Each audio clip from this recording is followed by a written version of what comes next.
What's up, Glass House? This your commish. They call me D's Nuts, and I'm here to do the recap for round two of the fantasy football playoffs. And this week featured the four best teams remaining, and the fourth. Man, I started laughing when I said it because I'm looking at the scores of the four best teams remaining. And these scores fucking suck, man. I mean, out of the four best teams remaining, I had the highest score. It was 129. Uh, B team, CMR Canes, Braveheart, all three of them scored more points, and I'm quite sure they didn't even set they got their lineup. So, man, this was a shitty week of production for all four of us. Fortunately for me and D's Nuts, I played Team Dubes, who only scored 115 points. For Team Dubes, Jordan Howard gave him 21, and pretty much everybody else gave him nothing. Michael Crabtree gave him 18. That was fairly close to a 20-point performance. Man, this is bad. His quarterback gave him 13. He had two starters, running backs for both 14. And then he had his tight end, his flex, and his kicker all give him 7 points. 115 points, like I said, for Dubes. Even though it came down to Monday Night Football for this game, believe it or not, I had LaShawn McCoy, 31 points, and Texans defense, 21. But then I had guys like Mike Evans with 9. Antonio only gave me 8. Mari Cooper only gave me 3. I thought I was for sure gonna lose this shit. And then I fucked around and made a huge mistake leaving Drew Brees on the bench. And that was not intentional, believe me. But once I did it, I almost cried when I seen what Drew Brees. And going into Monday night, I thought I was gonna lose it because I said this is Jonathan Stewart's night to have a huge night.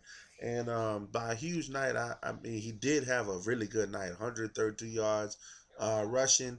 He only had one catch though, and he had no touchdowns. But Jonathan Stewart came into this game needing 28 points to tie and 29 for the win. Basically, two touchdowns would have gave him like 26, and then if he had an extra catch here and there, boom. So it was very possible for him to score 29. But fortunately, Team Dubes did not do enough to pull off the victory, and these nuts will move on to the championship game, the first ever Super Bowl for the Glass House Barbershop Fantasy Football League. Next matchup is the second guy that's going to make it to the championship is Pilo, who played out of the four remaining teams the lowest score, Deshaun. Deshaun just had the worst luck of all. I mean, Jordan Reed gave him 1 point. Kirk Cousins only gave him 12 points. Um, Jeez, man, this is pretty bad. You know, Sammy Watkins 2, Devontae Adams 4, Jay Ajayi 5.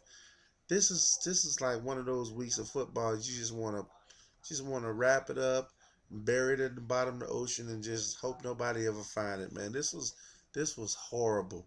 Dolphins defense gave you 30, and that's pretty much the brightest spot on your team.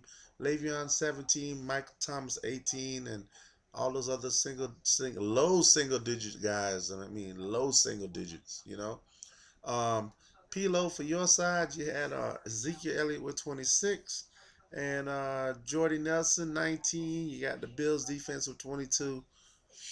And of course, Janikowski, the kicker, gave you 16. Now, I don't know. This was a good week for kickers, man. I noticed across the board, it's a lot of kickers with in the high teens.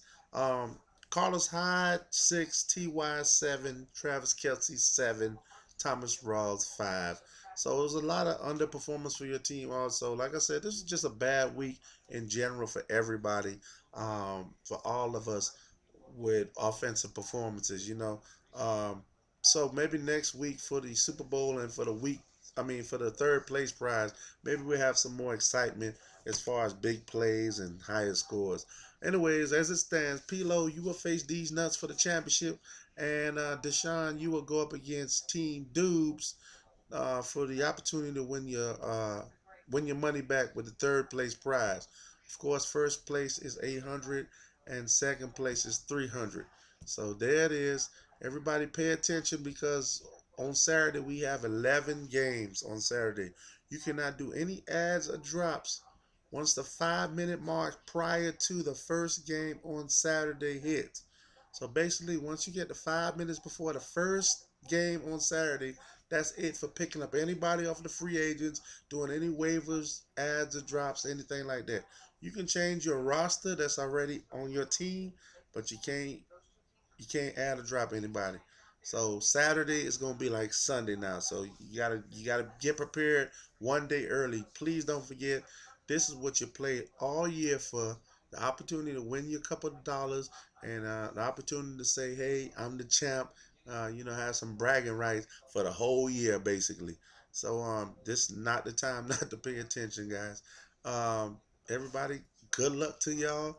I will see y'all on Tuesday for the Super Bowl recap, and hopefully, these nuts will be holding the crown. All right, until then, I'm out. Peace.